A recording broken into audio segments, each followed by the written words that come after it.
నమస్కారం. సుప్రభాత ఘంటారావానికి స్వాగతం. ముందుగా ప్రధాన అంశాలు. త్రిబుల్ ఉత్తర భాగం పనులకు కేంద్ర ప్రభుత్వం పచ్చజెండా. 161 కిలోమీటర్లని 6 వరుసలుగా అభివృద్ధి చేయనున్న NHAI. పోలీస్ శాఖలో అవినీతిని సహించేది లేదన్న ముఖ్యమంత్రి.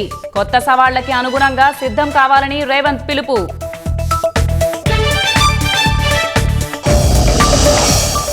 ఎక్సైజ్ శాఖ ద్వారా రికార్డు స్థాయిలో 44,557 కోట్ల ఆదాయం.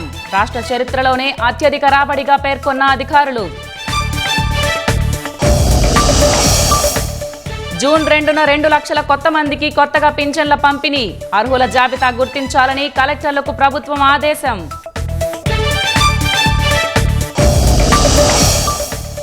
ఇవాటి నుంచి 12 రోజుల పాటు సరస్వతీ నది అంత్య పుష్కరాలు. కాళేశ్వరంలో విస్తృత ఏర్పాట్లు చేసిన రాష్ట్ర ప్రభుత్వం. నేడు ప్రధాని మోదీ అధ్యక్షతన కేంద్ర మంత్రివర్గ సమావేశం. పశ్చిమాసియా ఉద్రిక్తతలతో పడిన ఆర్థిక ప్రభావంపై చర్చ.